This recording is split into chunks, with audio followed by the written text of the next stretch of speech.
So, continuing along, after you have a hover without the oscillations, and I think that means up and down, uh, not really right and left, I think that's PID. The next step is to get a good notch filter set up to reduce noise to the PID controllers. A good set of notch filtering parameters is critical to a good tune. Well, I can understand that. To get a notch filter set up, you need to hover your vehicle. Woohoo! I get to fly again. I wonder if it's raining yet. For at least 30 seconds with no pilot input. None? Oh God, here in the backyard I don't have a lot of room. Is that with, well, boy, if I put it in loiter, position hold. Doesn't say here, does it? To get a notch filter set up, you need to hover for at least 30 seconds with no pilot input and with INS log BAT max set to 1. This will enable FFT logging, which will guide the correct setup of the notch filters. You should then carefully read the managing gyro noise with the dynamic harmonic notch filters documentation and set a harmonic notch to remove the noise from your gyros. So that's over here. It's technically what I'm supposed to do after, but I should get just a little bit familiar with this, so I'll make sure I do everything I should do in my flight. And I will. Eliminating noise with the notch filters will dramatically improve the quality of your tune. Okay. So after we do this, what's next? So we start evaluating everything. Okay. And then a manual tune. And then an auto tune. I think there's wondering if the auto tune would even be needed. We used to always go for the auto tunes. Okay, so we need to go in, get this perimeter. I've been to that perimeter so many times, I should know it by heart by now, should I not?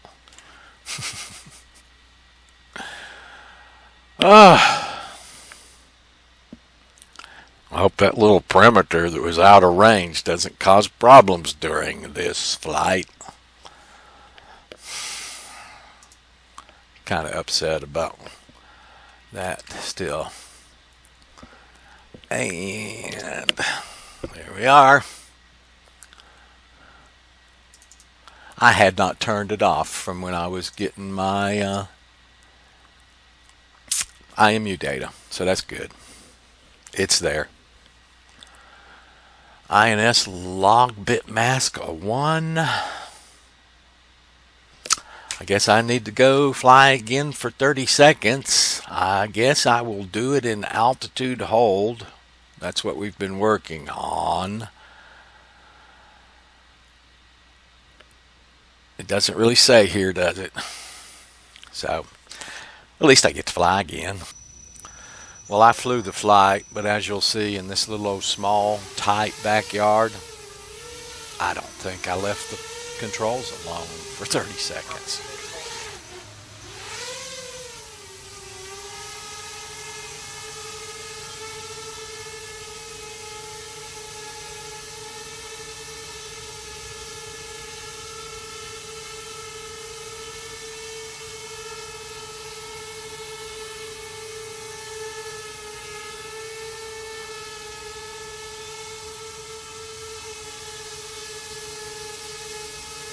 I thought I had it there, but before the 30 seconds could run, I was afraid it was headed for the wooden fence there. So this backyard's just too tight. There's a hill and bushes on the other side. I did actually fly a second flight where I got it really hovering well like that right there. And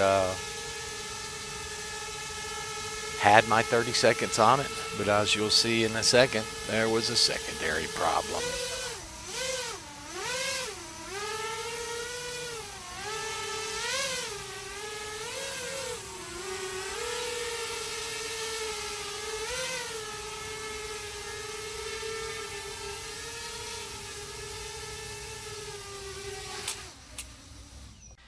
And that secondary problem was, although I do have this log file, oops, and it does download, when I go to use it for reviewing a log, go over to where it is, you can see it's got 0 KB in it. And this is the same thing I saw on my earlier when I told you I was having trouble getting log files at all. Notice how the date format's all screwed up in it. These log files that I downloaded and were good, the bin file for them is named this way: year, month, day. Looks like hours, minutes, seconds, perhaps, I'm not sure. And this one up here's got some kind of 1 in front of it, and then all this junk. So they're not usable.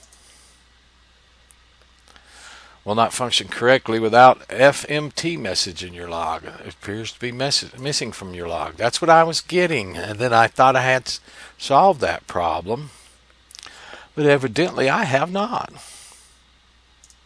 So if you go over to that actual area and look, that's what you see. So date modified, date and time. To me,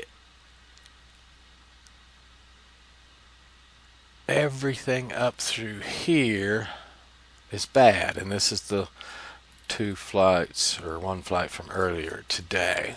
So that bothers me that that log file is doing that again.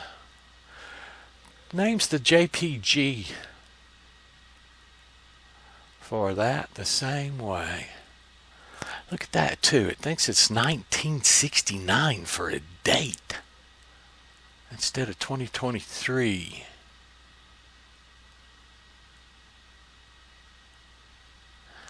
But this part of the log looks good to me by the date and the time. It's like these are just misformatted.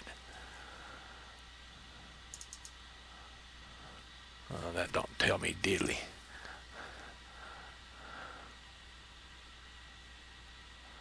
Very interesting. So basically, I don't see that I have a log for that. And if they're going to have me do, let's see if I can review a log, does that have to be a bin file? .log.bin.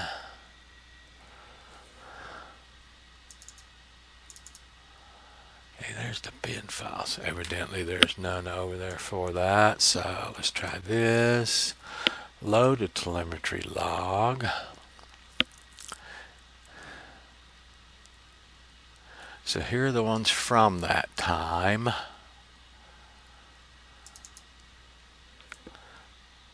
And it's playing. I see data. There's some things going on here. Oh, there we are. Looks like it's doing it. Now the log will run for quite a bit of time before there's any usable data in it. Let's pull it up here, see if we can find any actual flight in it. Doesn't seem to be showing what my heads up HUD should be either.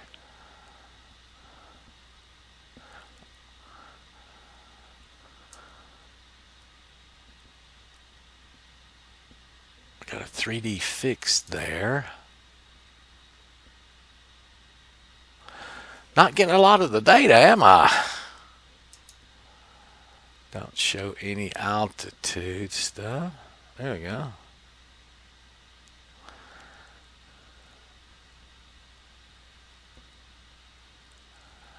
So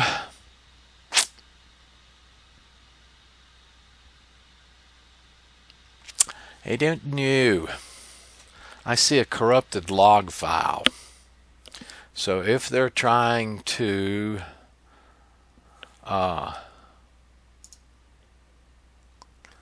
get me to, when I go over to this portion, if all the data from that flight was perfect and I had a log file I could use, then I would come over here and start going through this. Most likely, from what I've read,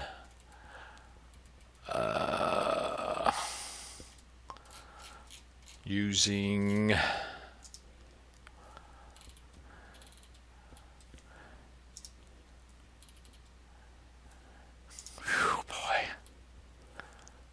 ESC telemetry, perhaps. That's why I was looking for log files. So I'm going to go ahead and read this.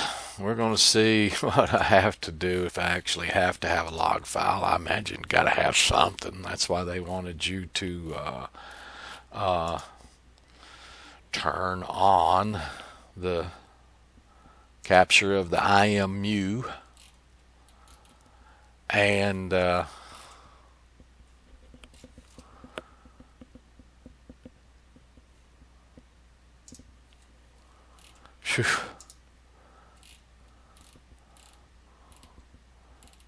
right here they wanted you to turn on this mask and do a little flight, then go over here. I'm going to go read this. I honestly think I'm going to need a log file, which I didn't get. Could probably use one of the other ones. I'll use it as an example while I read this. As you can see, my backyard, there's a big bush. Let me show you really what's going on in the backyard. I don't think I would call it a backyard as much as just a little small area, because I've got this wall. I'm down in a hole here. I've got this wall and this fence to contend with here. And it's not far to the driveway that goes around the house right there. Those trees are very, very, very tall. I forget how tall. I measured them with the little DJI Mavic Mini. Right here is a hill on this side and bushes over here that you didn't see and trees behind them you didn't see. And then, of course, if it goes behind me at all, it disappears over the roof and is gone out of sight. I don't have return to launch set up yet. I mean, it's set up on the thing and I can flip it, but if it doesn't work perfectly, I think it would, then it's just gone. So this isn't a very good place for this when somebody asks me to fly for X amount of time with no input. In my humble opinion, this area is only useful for little stuff like you normally would do in your basement, and then a little further than that because it's outside. You got a little more height out here than you've got in a basement. But other than that, you better find a bigger place than, well, a bigger place and not so much surrounded. So I said earlier today in my ESC addendum video that I was going to drop what I hoped was ESC data into the OSD and record it. So here it is. You can see right below that 5725 megahertz, it says 0.00k RPMs. You'll notice that will change for the duration of this flight, but the amps above it do not. Also, the rest of the OSD needs a lot of help because it can't read half the stuff. It's outside, the lens cap is on, but it wasn't background in black. It turned out to be some weird purple as the sunlight went through that cap. So now there is a reason I'm showing you this.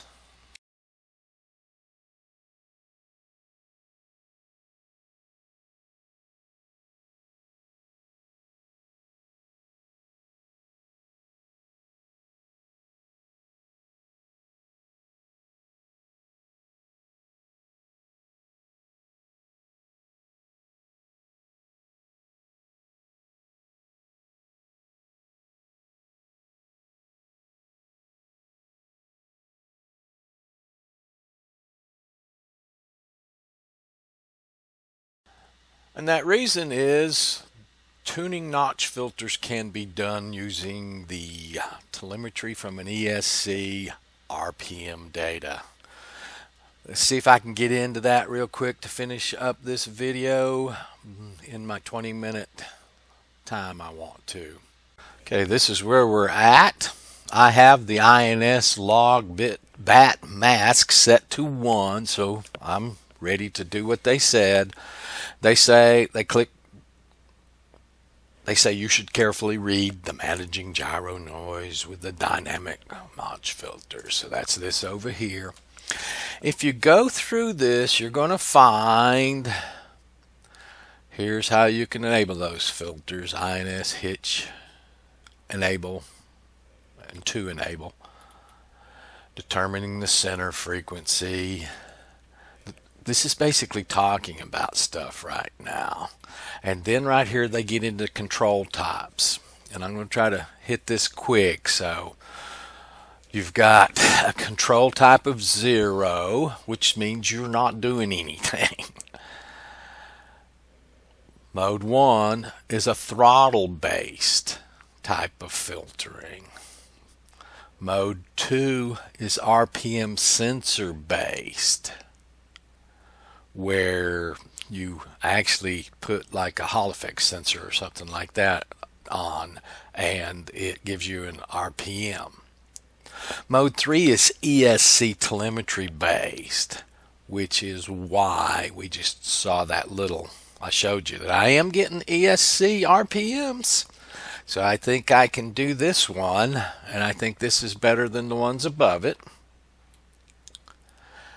But number 4 says if your autopilot supports it, i.e. has more than 2 megabytes of flash, see firmware limitations on our autopilot hardware. I went over to this. I couldn't make heads nor tails about whether or not it even said there if I had 2 megabytes of flash memory. So in-flight FFT, where a running FFT is done in flight to determine the primary noise frequency and adjust the notch filter center frequency to match. This is probably the best mode of if the autopilot is capable of running this feature. So of all the ones here, it looks like this is the best, according to them. This mode also works on fixed wing only airplanes. So see in-flight FFT for further setup. So then it goes into a little bit more of that. Believe me, I've read and read and read and read and read. Now if you go to the next page, it goes into these individual things. RPM sensor based, throttle based, ESC telemetry based, everything it was talking about for all 5 of those. Now here's the in-flight FFT based harmonic notch setup. FFT and set FFT enable to 1 to enable the FFT engine.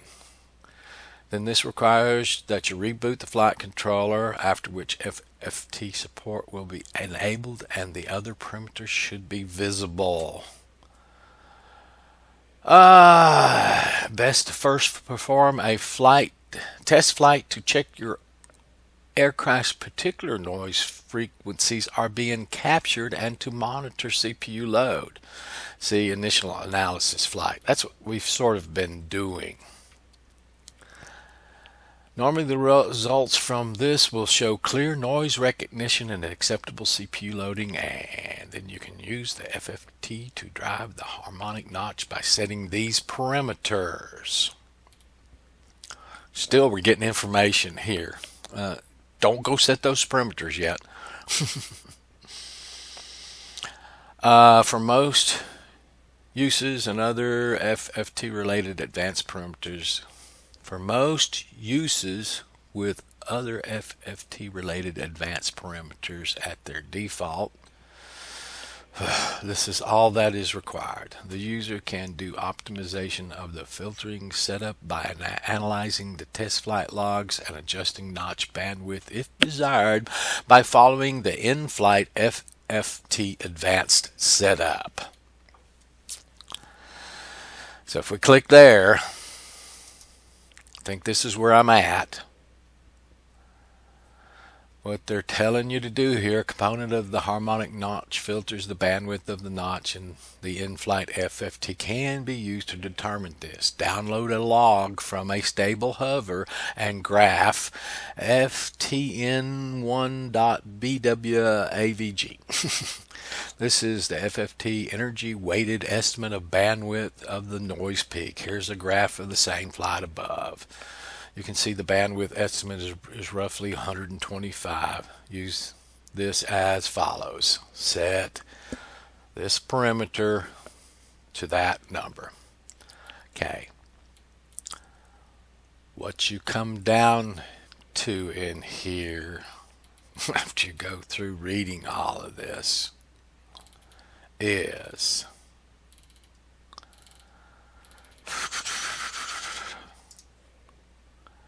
how it works.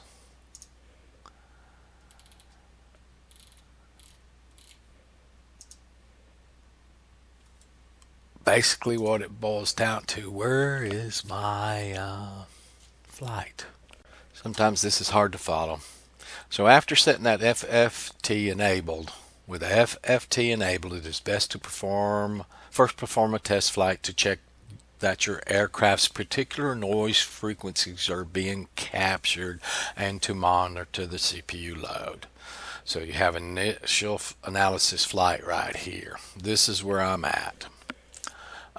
Perform a hover of at least 30 seconds in altitude hold and download the data flash logs without the harmonic notch filter being enabled.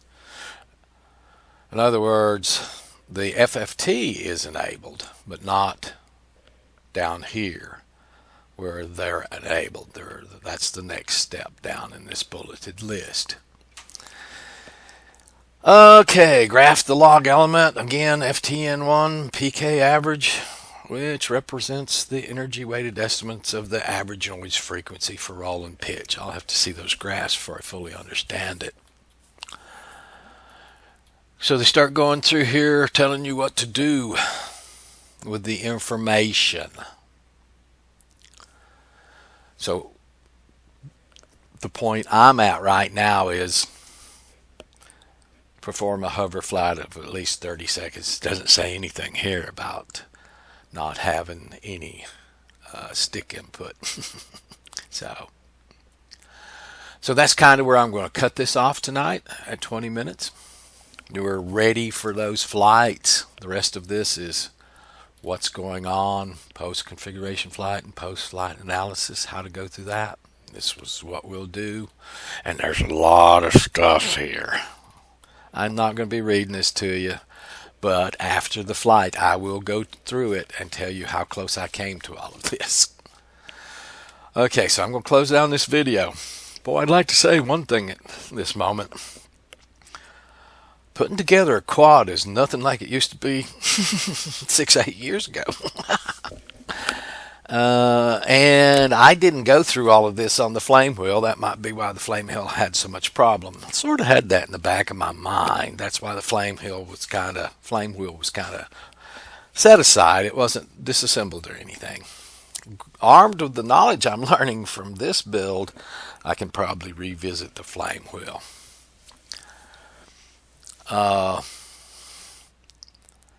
And this is pretty complex. These things didn't exist when I built my last quad. That was in 2015. My thoughts on it are that it looks like there's a lot of things being compensated for now that weren't compensated back in Ardocopter 3.1. I think it was 3.1 or 3.2 was the last I ever used. I think. It'll be 2.1 or 2.2. I don't remember.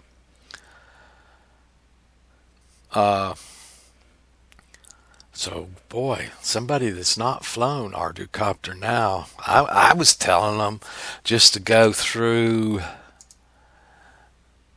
this setup list, mandatory hardware, just set all this stuff up. There'll be a few little things down in here you'll need to use in the optional hardware depending on if you have SIK radios, etc., etc., etc.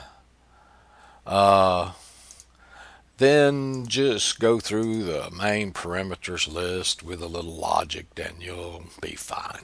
Well, that's what I did with the Arducopter. The flame wheel last year. I didn't go through this with it. I'm going to have to go back and go through all this with the flame wheel and see if it's flyable. I thought the motors might be bad, but because it's changed so much. And I can see why somebody new to Arducopter looking at all this is going to go, screw that, I'm going with iNav. Boy, iNav is unbelievably simple compared to this. Now, having built my first airplanes in the last year or two, I think the setup of an airplane, an Ardu plane, is just as simple as it ever was, and it's a lot more simple than this tutorial. But to tell you again, all the airplanes behind me, I didn't really go verbatim on the tutorial either. I just applied what knowledge I had and went. So I'm going to have to go back and revisit everything now. This is a little bit of a revelation for me. So I have a lot of respect for people who get into Arducopter new right now. I think Ardu plane and Ardu rover are real easy. But Arducopter, whew. And I think all this new stuff that I'm learning is new features that is going to make it even more of the best firmware out there for flying a copter. A bet? Not really the easiest to figure out. So it is drastically different than it was 2005, 7 years ago. Thank you guys. See you tomorrow.